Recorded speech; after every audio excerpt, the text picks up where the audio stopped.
All right, let's talk about one of the biggest, most frustrating challenges we all face when we're trying to achieve something big: consistency.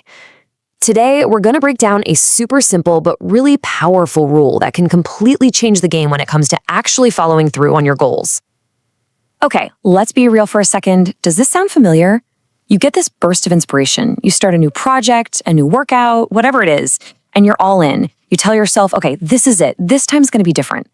But then a few weeks, maybe a month later, you're right back where you started. It is so frustrating, right? It feels like you're just spinning your wheels. So what's actually going on here? Well, most of us, we think it's a motivation problem, or maybe we don't have enough time, or our mindset is just wrong. But what if that's not the real issue? What if the real problem, the thing that's actually holding us back, is a fundamental problem with consistency and follow-through? And this really gets to the heart of why we struggle so much. See, it's not about finding some magic pill for motivation. It's about understanding why being consistent is actually, instinctively hard for us as humans. I mean, this quote just says it all, doesn't it? A little blunt, maybe, but it is brutally honest. The people who achieve the most amazing things, they aren't always the smartest, or the most talented, or even the most motivated. They are simply the most consistent. They just show up and do the same and, often boring work day in and day out. So why is that so hard for the rest of us? Well, our brains are literally hardwired to crave novelty. We love starting new things, buying a new planner, trying a new routine. It gives us this little hit of dopamine. But here's the catch. Mastery, actually getting good at something, requires the exact opposite.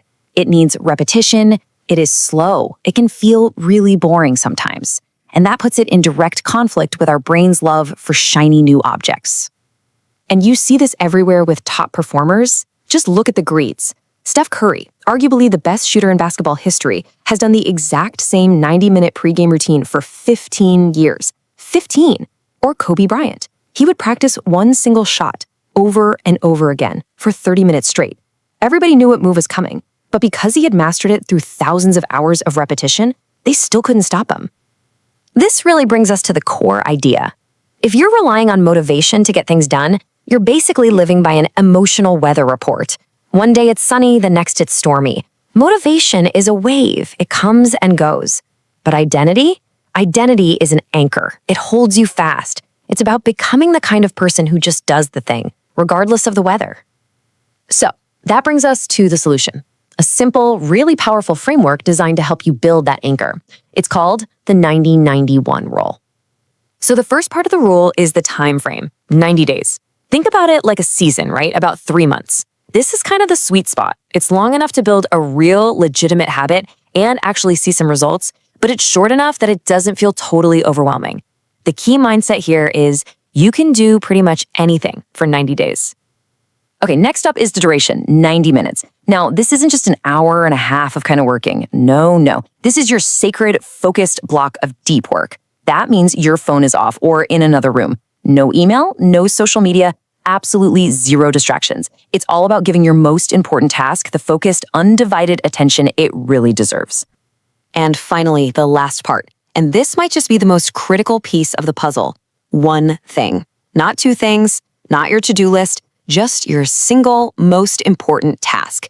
This is the one thing that, if you do it consistently, will create the biggest impact, the most progress in whatever you're trying to achieve. So, you put it all together, and here it is, plain and simple. For the next 90 days, you spend the first 90 minutes of your workday focused on your single most important task. That's it. It sounds simple, right? But remember, simple definitely doesn't mean easy. And you have to approach it this way. This is not just another block on your calendar that you can move around. You have to treat this like a sacred ritual. It is a non-negotiable appointment that you are making with the person you want to become. It's a promise you keep to your future self every single day. Okay, so why is this simple little rule so incredibly effective? Well, it's not just about managing your time better. There's actually some really powerful psychology at play here that can fundamentally rewire the way you operate. So this rule works for 3 big reasons.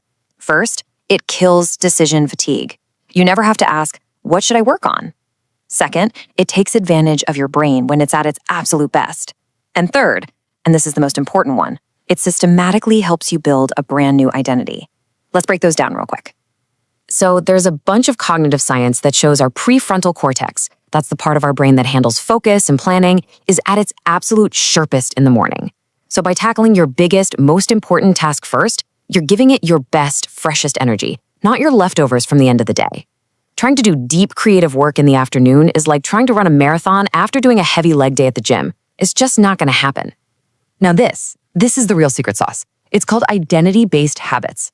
The idea is that we always act in a way that's consistent with who we believe we are. So if you keep telling yourself you're lazy, but then you show up every single day for 90 days and do the hard work, well, your brain gets confused. It creates this thing called cognitive dissonance, and it has to resolve that conflict. So over time, it just lets go of that old lazy identity and adopts a new one. Oh, I guess I'm the type of person who shows up and gets things done. Okay, so you get the why. Now let's talk about the how. Let's get super practical. Here is a simple 4-step playbook you can use to put the 90-91 rule into action, like today. First, pick your one thing. What's the biggest lever you can pull? Second, choose your 90-minute block and make it sacred. Protect that time like a fortress. Third, get a physical calendar. This is important. And track your progress with a big X every day you do it. And finally, step 4, and this one is huge. Plan for resistance. You are going to feel bored. You are going to want to quit. Your job is to expect that feeling and then do the work anyway. That tracking idea is so powerful. It actually comes from the comedian Jerry Seinfeld. Someone asked him how he became such a great writer, and he said his secret was to write jokes every single day. And to make sure he did it, he got a big wall calendar and put a big red X over every day that he wrote. He said, after a few days, you'll have a chain. Just keep at it, and the chain will grow longer every day. You'll like seeing that chain, especially when you get a few weeks under your belt. Your only job next is to not break the chain. But, and this is super important, you have to be realistic. You're human. You will probably miss a day at some point. That's not a failure. It's just feedback. The goal isn't to be perfect. The real rule is this: never miss 2 days in a row. A single missed day is an accident. 2 in a row is the start of a new bad habit. So just get right back on track the next day. So, as we wrap this all up, it's really important to see this rule for what it is. It's not just another productivity hack. It's a tool for some pretty profound personal transformation. It's about making a shift from doing to being. See, after 90 days of collecting evidence, of showing up for yourself again and again and again, something amazing happens. You're not just doing something consistently anymore. You have fundamentally changed your identity. You've built trust with yourself. You've proven, with action, that you're the type of person who follows through. Consistency isn't something you do. It's just who you are. And really, that's what it all boils down to. It leaves us with one final, powerful question. You have the tool now. You have the playbook. The only thing left to figure out is what you're going to build with it. So, who will you decide to become?